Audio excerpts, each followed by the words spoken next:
Good afternoon, everyone. We are so glad that you can be with us on this Wednesday morning. I know that in parts of the country it's snowing, in other parts there's ice. Hopefully some of you have some sun and are quite comfortable and warm wherever you are. Thanks for being here. We are bringing you this Recovery to Practice webinar based on funding from SAMHSA, the Substance Abuse and Mental Health Services Administration. My name is Melody Reefer, and I'm going to be your moderator today.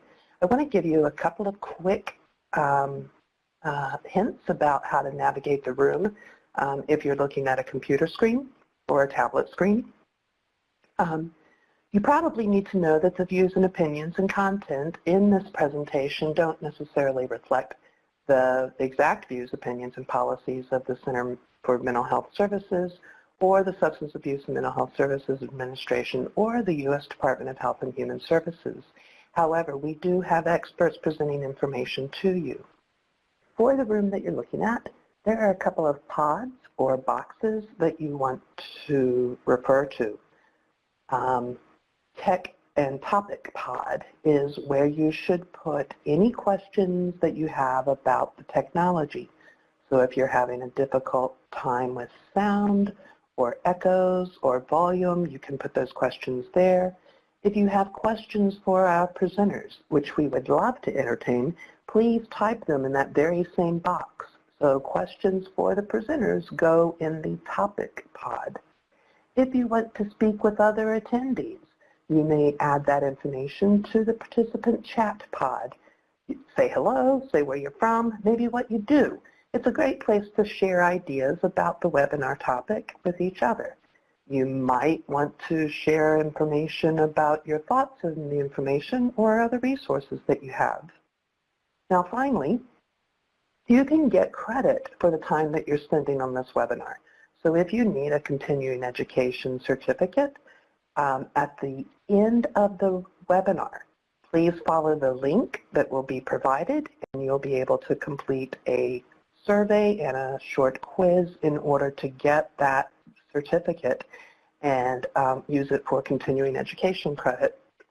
Now finally, if you need captioning for any reason at all, this would be real-time captioning. It's available by clicking the link in the pod just below the presenter's pictures. A separate window will open and provide that information for you. This is the third webinar in a series looking at recovery-oriented cognitive therapy, and we have two great presenters who have been with us for the whole series, Paul Grant and Ellen Inverso, who are from the Perelman School of Medicine at the University of Pennsylvania. Both of these people have spent a great deal of time working on recovery-oriented cognitive therapy and developing the trainings that are associated with that intervention. So they will continue to educate us on CTR, and I would like to turn the webinar over to them at this point. So Paul, Ellen, thanks again for being here, and we look forward to learning from you today. Thank you very much. We really appreciate it. Since we were last on the webinar, there's been some kind of change in the country. Our home city has been destroyed by a Super Bowl victory, so it's a pretty interesting time for us. So we're happy to be joining with all of you. And we're happy to see it there. So there's a lot of familiar faces. Sorry, Paul. There's a lot of familiar faces to us and folks that we have worked with and seen who I see are joining us today. And so we want to say hi to everyone who we know. Glad to have everyone here. And those who are joining us for the first time, we're excited. Yeah. So today what we want to do is we want to pick up sort of from where we've been and sort of move forward into to this point in time, we've really been sort of talking about the adaptive mode and really talking about the ways that we can sort of meet up with the people that we're collaborating with who have, their lived experience and some of the challenges they're facing, how we can really meet up with them and really sort of start to energize and really help them build up their best self.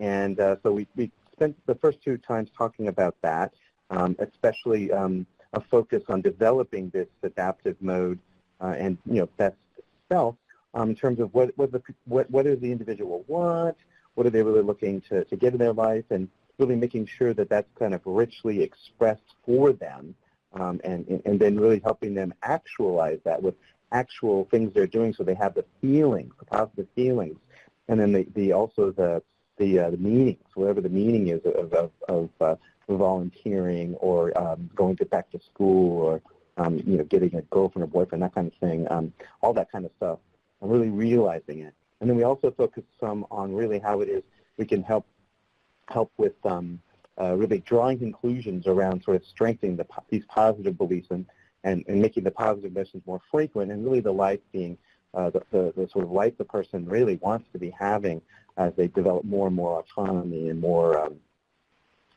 just more of the life that they really want to have. And we talked also in that context about resiliency.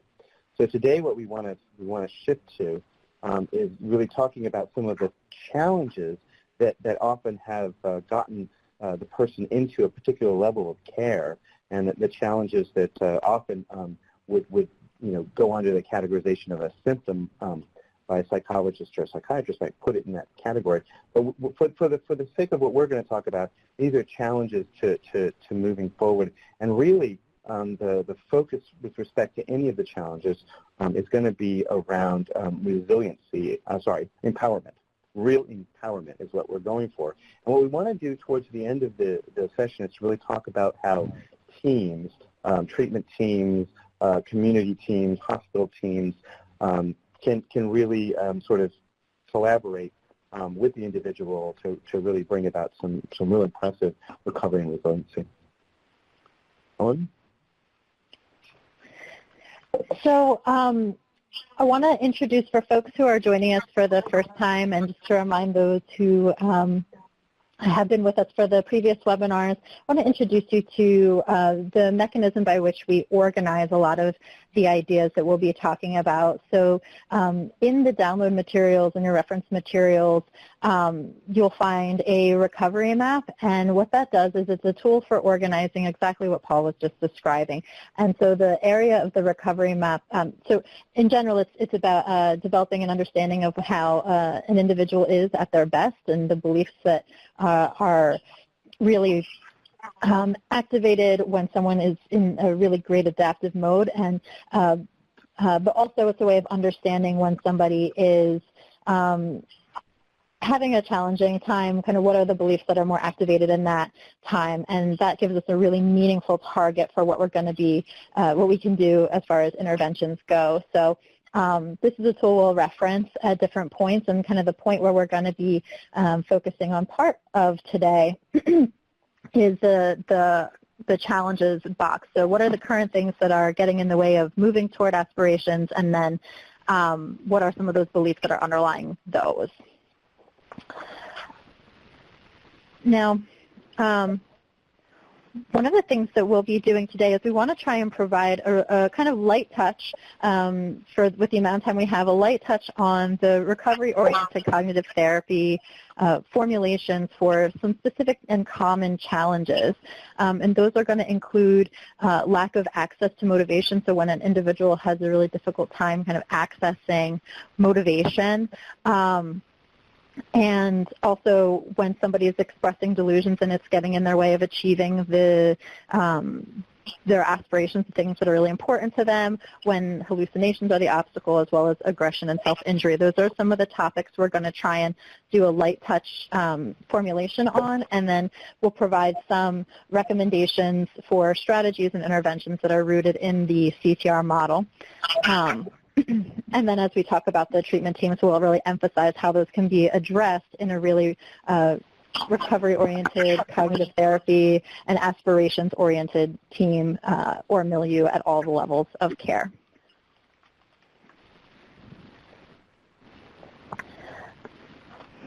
So as I was saying, obstacles or the challenges that people experience are really only a problem if they are getting in the way of forming relationships, pursuing the things that are meaningful, or if they're contributing to other ways in which a person gets stuck.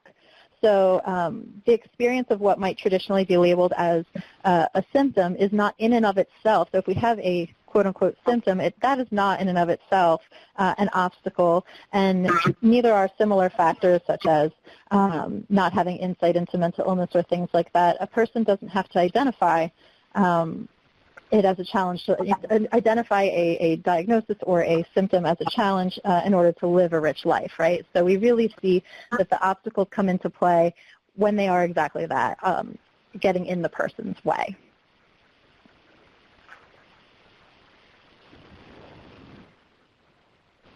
And so we really want to think about how the obstacles work, and really that's going to be in terms of thinking about the beliefs.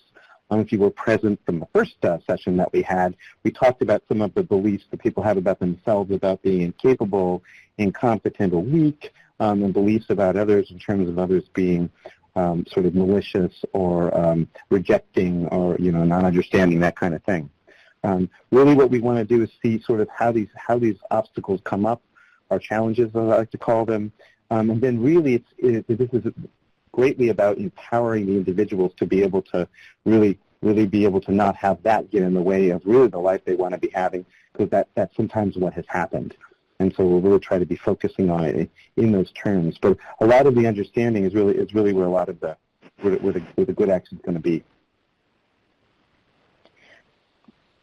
And I would really say, too, that when we're working to understanding the obstacles, it's really going to involve enhancing the experience of the beliefs that can be activated when someone is at their best or in the adaptive mode. A lot of times those are going to be the things that counter the beliefs underlying obstacles. Similarly, as we're doing things that support the meaning of achieving aspirations, those are going to be the things that will really bring somebody into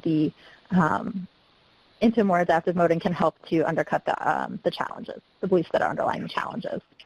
Yeah, and one of the things we would say is that also this can help avoid unwitting sort of conflicts you might have with people, because ultimately the challenges are going to be in the context of the life they want to be having, which can really minimize conflicts in terms of handling them. And I think this will be especially obvious when we're talking about things like anger and self-injury.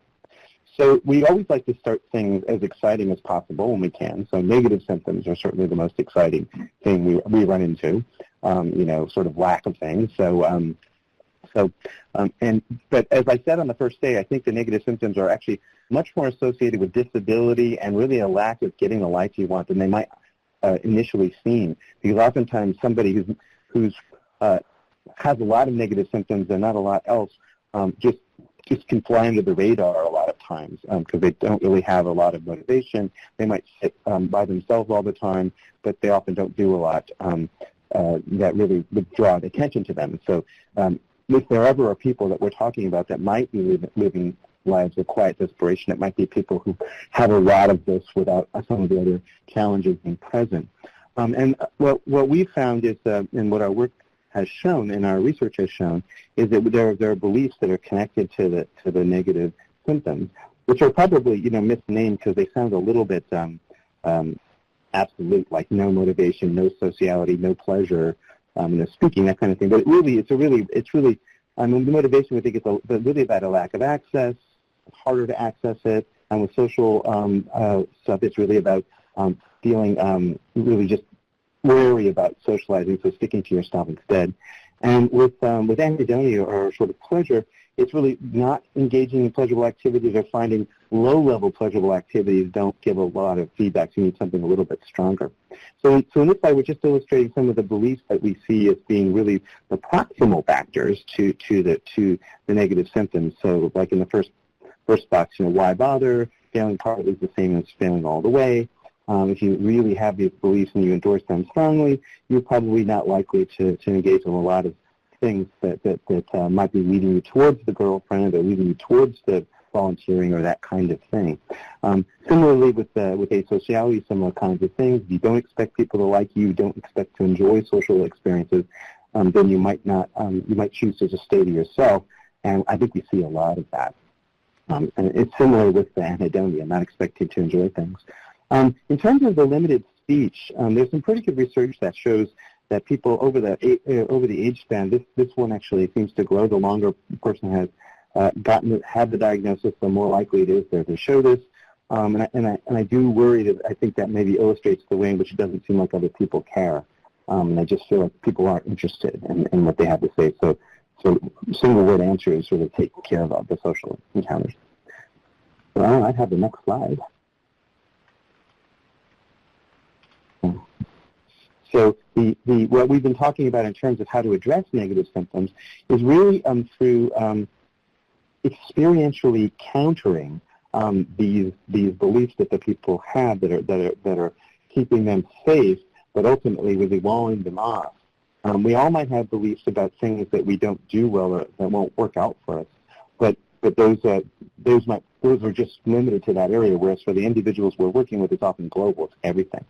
So real key to countering the what's called amotivation is really to help the person experience success, see that they really are capable of doing things. Similarly, you might have beliefs about not being able to be socially successful. And so having a positive experience with a staff member and ultimately then with other people and then the community, where you see that it's better to do things with other people than to do things by yourself. You like it better, that you can succeed. If you could succeed at this particular task, you might be able to succeed at another kind of task. And then ultimately, it leads up to sort of positive beliefs that I am a good person, I'm a capable person, and I have a future.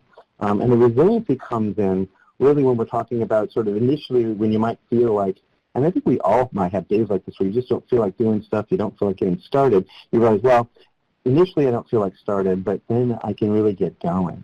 And then it's much better than I expect it to be, that kind of thing. I don't know if you want to add anything to that, Ellen?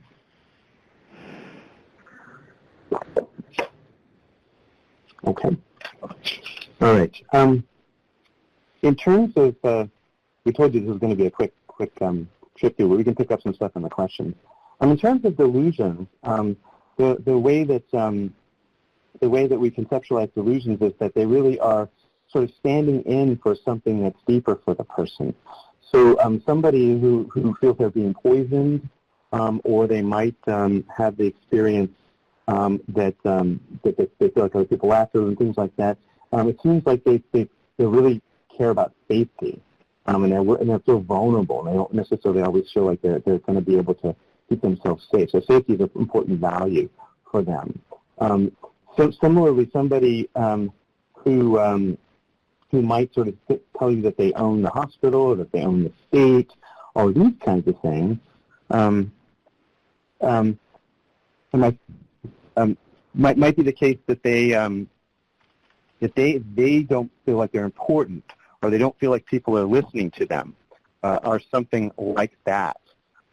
Similarly, some of the delusions can be related to really not having any sense of control, and the belief itself, the belief that you might that you have power, that you're talking to important people. Things like this might counter the sense that in your personal life you don't have a sense of control. And at the end of the day, a lot of what the delusions can be about a connection. And I don't know if you want to maybe illustrate with an example or two. Sure. We have some examples coming up. So I'll actually just move ahead. So. Yeah, we've got a couple examples, and we'll do a couple examples coming up, I think, after we break down some of the understanding, if that sounds okay. Sure. Cool. So there are some, because what we're trying to do is we're trying to get an understanding, right, of when it is that some of these experiences are more likely to come up than not, and that can give us a lot of good information as to what the beliefs are that a person is actually experiencing at that time. So these are just some common times when we see delusions be more likely to show up, and I think that many of us can relate to the experience of if we're in some of these situations, we may have different reactions that don't always get us closer to the things that we want. So increased stress situations such as being in treatment team, those can be really stressful situations, and working with a team of providers in all the different contexts. Rejection, so in the pursuit of work or pursuit of relationships, even just in general interactions, the perception of rejection can really stoke up a lot of vulnerability. Disappointment, situations where I don't feel like I have a lot of control or freedom, and a lot of times we'll see that in situations of involuntary hospitalization, or the approach of court dates can really stoke up a lot of those beliefs. And then in times when someone's particularly isolated or feeling maybe really lonely, that can bring up a lot of beliefs that are related to paranoia, and maybe focusing a lot on kind of cues in the environment that contribute to just different feelings of vulnerability and so forth. And then this is a very, it's not an exhaustive list, but when we're thinking about the common beliefs that underlie delusions, there are a lot of these are kind of the more common ones, the things that, this is where the cognitive model helps inform what we do and the interventions we'll ultimately decide to pursue. So beliefs about the self as being, I'm helpless or weak or vulnerable can really bring up about a bit of these beliefs. Similarly, if I don't find that other people are trustworthy or that people are going to take advantage of me, I may I may kind of compensate for that by really giving myself a very important status or role, something to that extent. And similarly, for the future, the world being dangerous, or that I have to always be prepared for what's going to happen, can really be, those can be some of the beliefs that underlie this. And so what we want to try and do is figure out which of these beliefs are maybe most activated for somebody, so that we can select the most kind of accurate target and intervention. And that's going to include a lot of action, and here's where we can give you some examples. So one of the things that we want to do to try and better understand which of the beliefs that is really activated for a person is we want to really be curious and develop a good understanding. So we want to try and see things from the person's perspective and get a really good sense for the meaning of what it is that a person is communicating. So for example, if somebody is sharing that they are the owner of a hospital, for example, or the owner of an organization, or has a particular status, I might want to find out, what's the best part of that? What's good about that? And when we ask somebody what's good about that, we get a really good sense for what is the person's trying to achieve. So if we all think about, and if you feel free to put this in the chat box if you want, we think about what would be good about owning a hospital, or what would be good about being a rock star.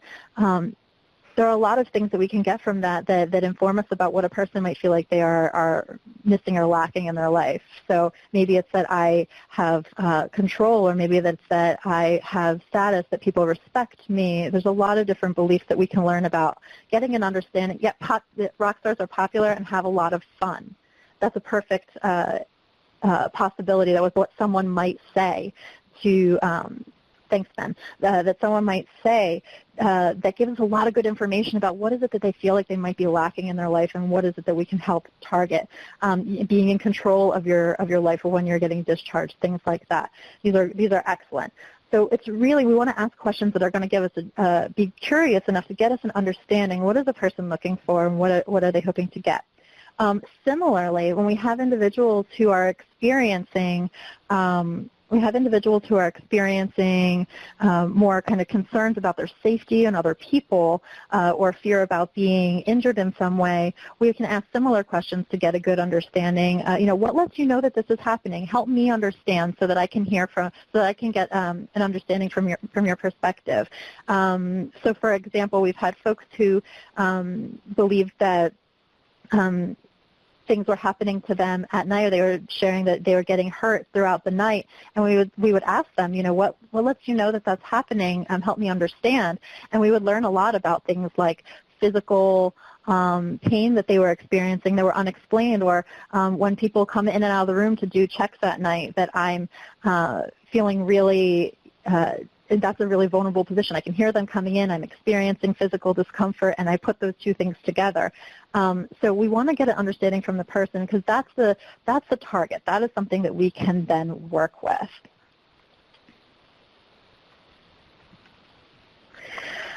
And what we want to do to help with the empowerment piece is collaboratively engage the individuals in activities that are going to provide that exact meaning that someone might be looking for, whether that's to feel valued, connected, safe, or in control, right? And so a couple examples. So a couple of you guys put some great comments about these in the comments already, but there's a couple individuals we work with I want to illustrate these points with. I'm going to talk a little bit about what it looked like, some of the beliefs targeted, and then how the intervention came out of those beliefs. So we did have an individual who often stated that he was a famous rock star, and was a famous rock star who would put on concerts regularly. And so when we asked him, what's the best part of that, or what would be good about that, we learned some really important information. We learned that for him, the best part would be helping other people. That if rock star performing, he'd have money to give and help other people. And actually, I'm going to hit on this. We'll get a great question from Doug about. I'm going to make sure I hit on it about inadvertently colluding with the delusion. I'm going to hang on to that because I want to make sure I say it before the slide is up. That's a great question. So we learned that it would be something that he'd be helpful with, that he would be important and connected to other people, were the beliefs that seemed to be underlying that statement that he would make. And so that became our target, because there are things that we can all do together on the day-to-day to be helpful, to have an important role, and to be connected to other people. So the intervention for this particular individual involved helping staff organize a clothing drive to help people in the town in which they lived. And so by having a role in a project like that, the experience and the statement about being a rock star really didn't come up so much as he was involved in that, because of having an important and meaningful role within that context.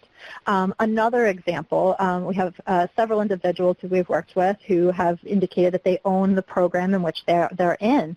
And so the beliefs that were targeted in that case were the sense of being important and having control. As you guys, several of you commented on, that might be an important part if you own the organization.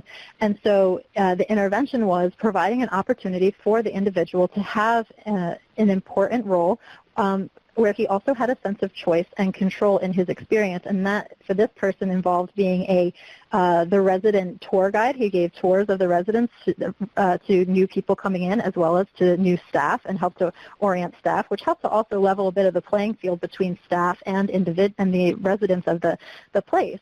Less of a power struggle, and because this person was able to share his expertise. And similarly, he performed some work on the unit in a janitorial kind of context that he was very proud of, and would help direct other people in how to keep the place clean and how to run things well. And so within the context of that role, it actually helped him to connect more to other people and participate in a lot of the different events within the community in which he could really connect more with the broader community. And then finally, I want to share with you about an individual who frequently believed that he was being poisoned, and the beliefs that were targeted about that were really around disconnection and really perceiving that he was being rejected, and really focusing on that. And so the intervention there then hits on those targeted beliefs of helping him to connect, and the way in which he connected was to teach other people teach other people. He taught things like chess, taught things like exercise. There were a variety of things that he taught to other people, which helped him to expand his connections and not experience the rejection so much. And also he was able to really be a part of the community, and that really reduced his feelings of being threatened or that people were out to get him. So to quickly touch on that question about the difference between collusion and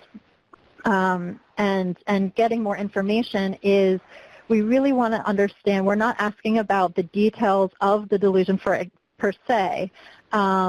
So not getting a lot of details about, well, where do you perform your concerts and what songs do you play, things like that. And then it's really more about, hey, what's good about that? What would be the best part about that? And hitting at the meaning underneath. So instead of kind of getting down that path where we can really spiral into focusing on the belief itself, instead we're focusing on what is the meaning for the person, and we're kind of circumventing that. Yeah, what I would say is, and just to add to what Ellen is saying, is that really what we're doing is we're figuring out what the delusion tells us what the person's need is, what they really want, whether it's safety, importance, belonging, what that is. And then what we think of, the approach we're talking about is like replacement therapy. We're helping them get that need into their life in a way that is actually much more concrete and immediate for them. And that's what really makes, so it's not, so when we go to the meaning level, we're certainly not colluding. We're figuring out what matters. And the delusions come up because those needs aren't being met. So whether it be for safety, for importance of both. So that's how I would also answer that. It's not so much that we need to know what the delusion means for the person so that we can really help them get that meaning better. And one of the things I'd like to illustrate is you don't need to have something grandiose to replace a grandiose belief. And so very simple ways in which you are connected to other people and making a difference, like that gentleman who was running the community meeting and taking people on outings and things of that sort can go a long way. We're going to go to the hallucinations. So hallucinations are the perceptions. They're perceptions of things that aren't there, and they're often really distressing and upsetting. And they're also one of the experiences that we see that can lead to some of the dangerous behavior, because of course people can comply with what their voice is saying, or similarly they can be really distressed by what they're seeing and act on it in that kind of way.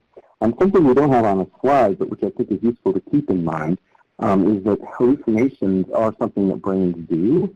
And pretty much this polls, Gallup-like polls, given all over the world, will show pretty much 80% of people will say that they've heard things when there's something not there, or seen something when there's nothing there. And that easily 8% of people have hallucinations without having a diagnosis of any sort. And one of the features that seems to differentiate, you might find this interesting too, people who are psychics, often it's voices that are the way that they see the future. So what differentiates the people we work with is what's on this slide. It's really their beliefs about the voices that seem to really lead to both their distress and sometimes the compliance behavior. And the biggest one, I think, is a sense of control. The experience really seems like it's out of control. It seems like something that comes and goes when it pleases. And oftentimes, this is the reason that people who have hallucinations and don't feel they have control, they get very demoralized. And so hallucinations in particular are associated with depression quite a lot, and demoralization, in a way that delusions are more likely to be associated with anxiety, for example. But similarly, another really important of the beliefs that I have here is the credibility, because people can say all kinds of things to you. You say, well, I don't know what they're talking about. But a lot of times the individuals believe what the voice has to say, and they think it's credible, and that's why they'll do what it says, or they'll really be upset that what it's telling them, that other people are going to help them, or that they should do this, that, or the other thing to make the world a better place, that kind of thing. So, I don't know, the next slide. So empowerment, again, is the move.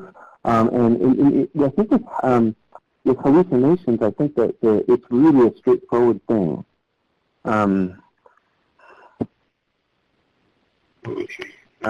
Sorry, I'm told I'm being muffled. I'm speaking directly into my phone. So empowerment really means, I think, for the person being able to refocus. Because a lot of times people feel like the hallucinations are taking them away from the life that they want to be having or the stuff they want to do. So if we can identify the aspirations and the things that you want to be having, then what you can do is you can start to focus away from the hallucination onto the thing that you want.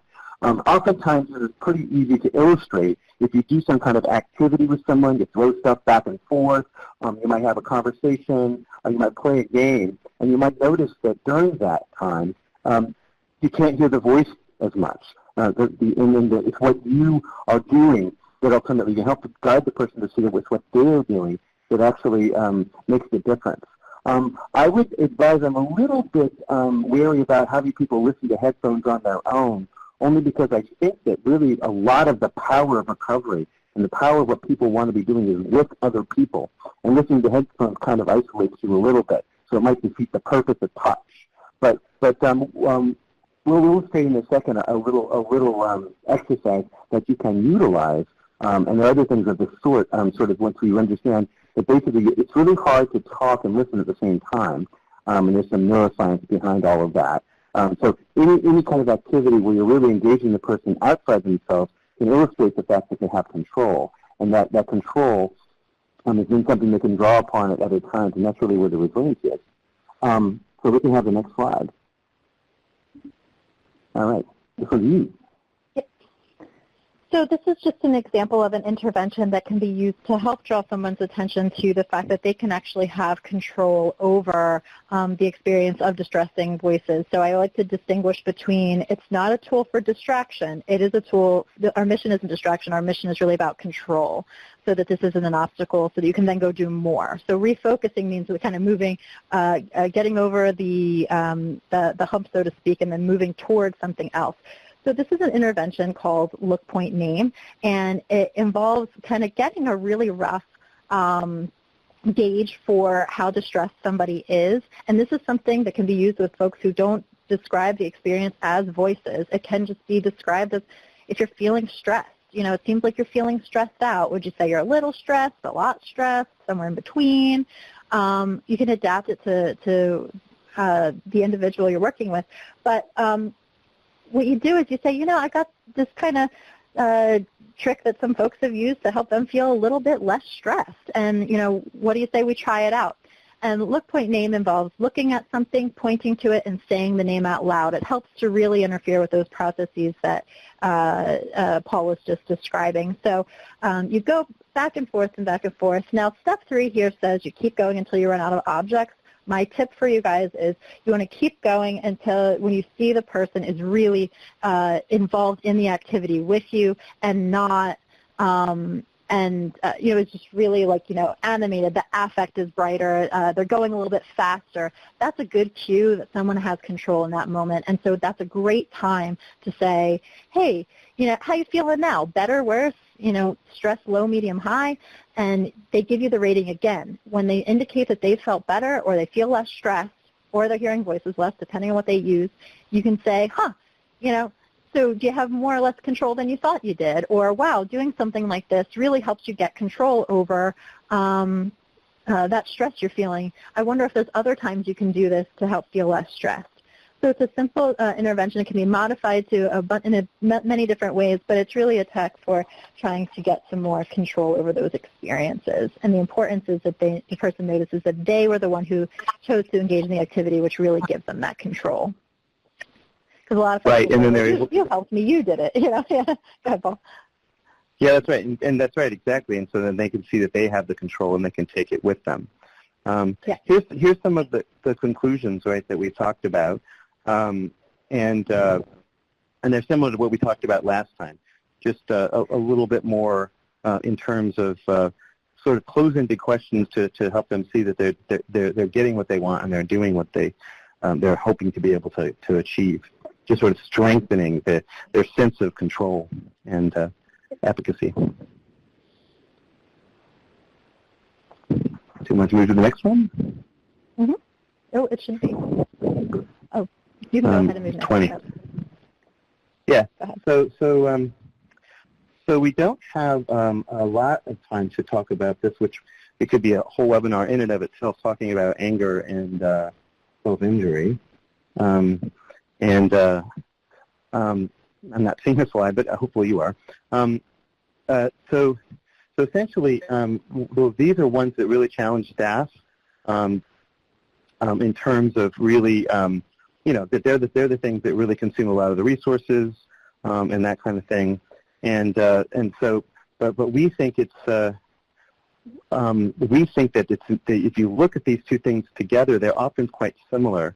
And a lot of the aggressive behavior, the hitting and other things that we see, often is really reactive kind of things to these kinds of beliefs that are underneath what the individual, what the individual walks through the world seeing. They're looking to not be they're expecting to be rejected. They are expecting others not to like them. They're also in a situation where they're worried they're going to be weak. A lot of the examples are about being weak and that kind of thing. So these are kind of really useful beliefs to think about in these situations, because these often lead to these really often really sort of challenging situations that we might see. And sometimes the same person has both. Don't know if we want to illustrate that with a quick example, or if not. I think that we probably don't have enough time. I want to make sure we get to teams. Okay. All right. Okay, so you want to move on to 21? Okay. And so what we've found is that this is where the recovery image is really useful. And so the person who really has an image of themselves in the future and really sees them working as a nurse or in that kind of thing, they can bring that to bear when they're feeling challenged. In the case of self-injury, it's often they get an urge to hurt themselves when they feel rejected or they feel like the social things are not working right, and they can bring that to bear as a way of sort of marshaling the positive emotions that they feel and then the resiliency that they have to be able to do something different and wait until the urge passes. And we've had somebody say that to us.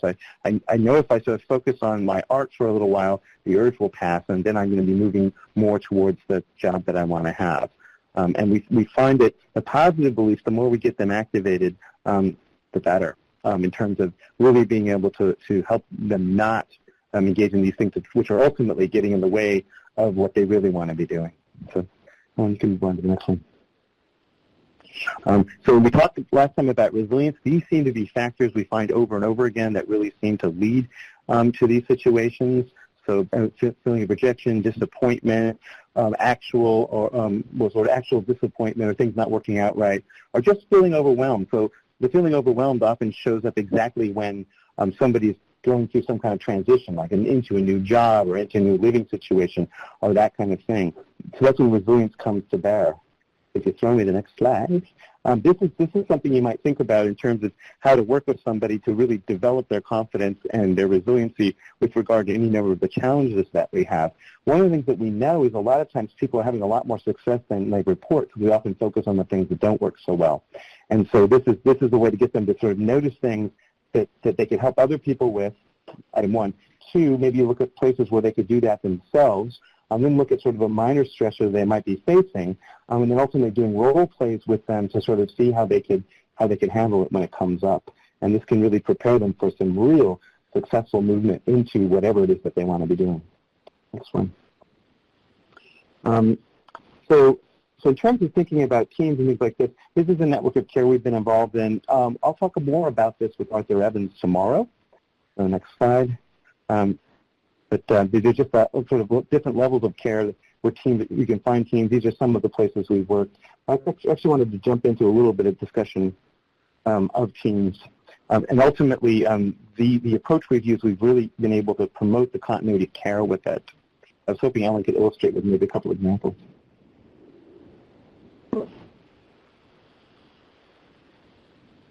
Sorry, I was muted. One of the things we've really been able to do with this approach is improve the continuity of care within a system, and that involves using tools such as the recovery map as a way to share understanding and have the things that we've learned about individuals that help bring them into the adaptive mode, or that really help them have a meaningful, valuable role, and also just even identifying, knowing what the meanings are behind their aspirations. Those are things that we've seen successfully communicated across providers and treatment teams to help support continuity from hospital and into community, as well as from residences into maybe supported independent housing. And these kinds of things are also it's really useful and helpful in connecting with the families as well, because they can be a really valuable resource for when is a person at their best, how do we understand it, and can share, have continuity between loved ones and treatment providers as well.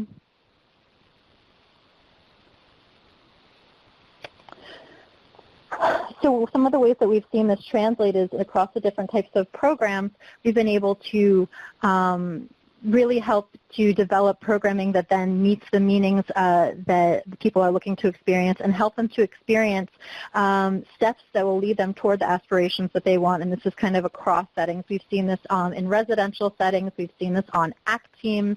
We've seen this in hospitals as well, and in outpatient providers who have really integrated opportunities for individuals to pursue interests, engage in aspiration-oriented activities, have meaningful roles, and really become a part of the community. And we've really found that there are a lot of beautiful ways that people have connected in activities that they do in these treatment-oriented settings to activities that actually exist in the community. For example, people who have joined book clubs and Bible studies and building clubs, things that might occur in any community, they can begin at any stage of this. So we've really worked with teams to, knowing this formulation and this way of understanding individuals, really incorporate very individualized programming to provide the opportunity in-house, which provides the confidence and success to then lead into just living a really rich, full life. And I do think that that actually summarizes kind of the next several slides of stuff. And everyone, we do have access to the slides. I know we're just butting up against time here, but I know everyone will have access to the slides for the details. But that was kind of my summary. Paul, do you want to add?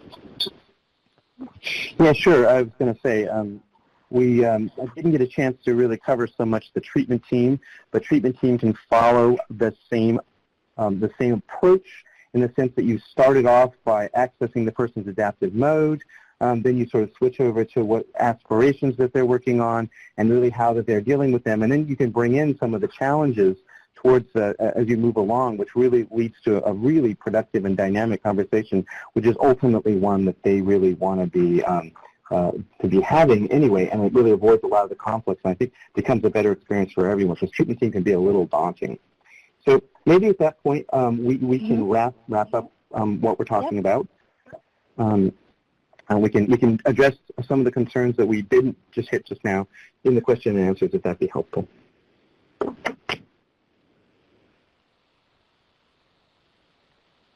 Thanks, you guys. I know there were both some technical difficulties, and there's just such rich information here that I think any one slice of this could be talked about for a long time, which is why you have a full training available. And so I want to be sure and make note of that we know we're just sticking our toes into the water on this topic, and I appreciate your working with us in this format. I do have some questions that were presented and sent by the audience. One of the questions was, I find that there's some resilience in the delusion that supports survival and often harkens back to early childhood trauma or other toxic stress. What are your thoughts about this?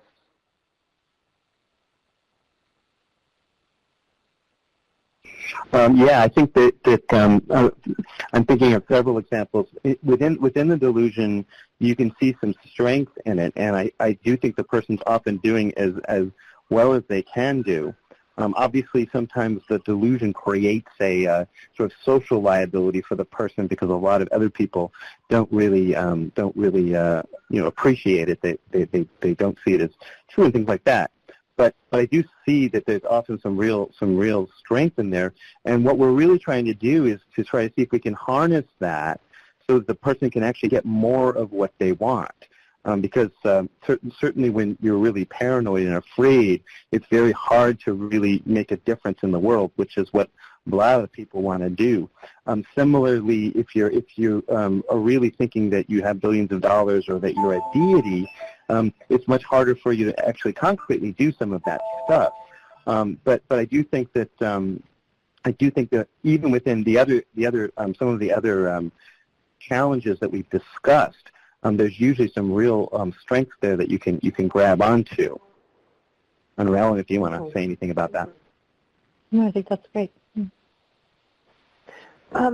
Another question was kind of trying to get a little clearer about how you select the intervention based on the type of hallucination, perhaps, that someone is hearing. So if someone is hearing voice commands, for instance, would you select a different intervention versus another type of voice they were hearing?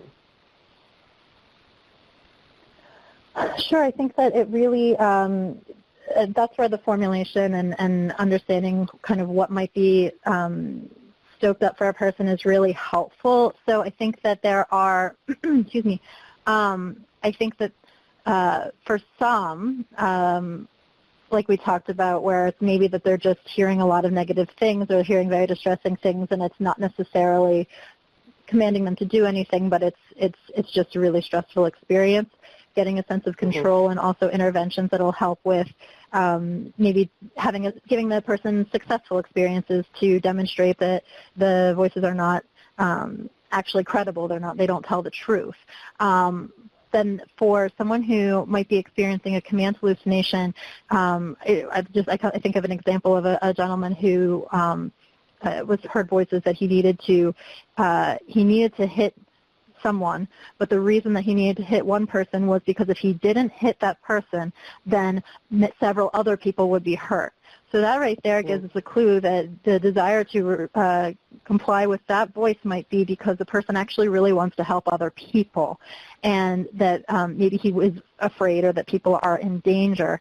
And so I think that that would inform the intervention in a way that how can we maybe counter some of the beliefs that a person's having that would stoke some of those voices up in a way.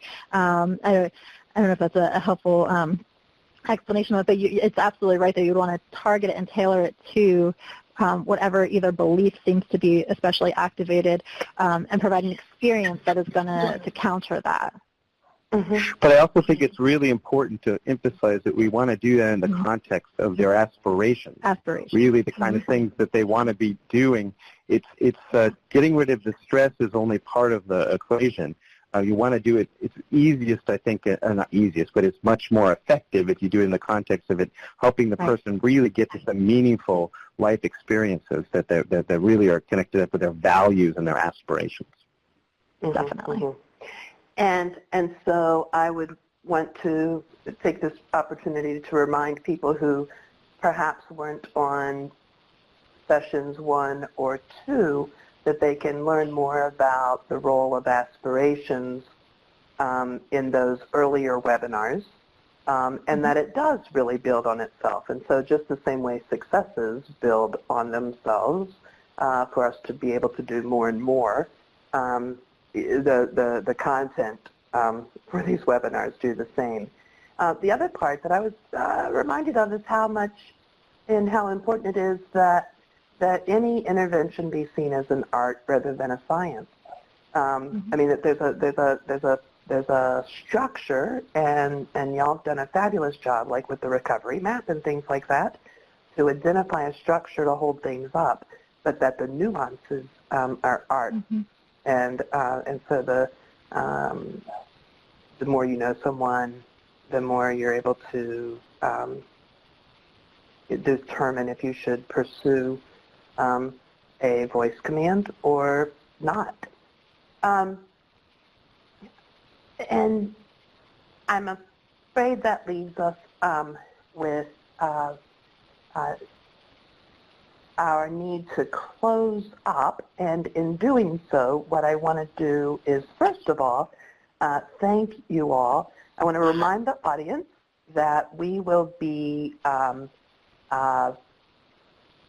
back on, not tomorrow, but in 2 weeks, on February 21st, with Dr. Grant, and we will have Dr. Arthur Evans joining us for the final session of this webinar series.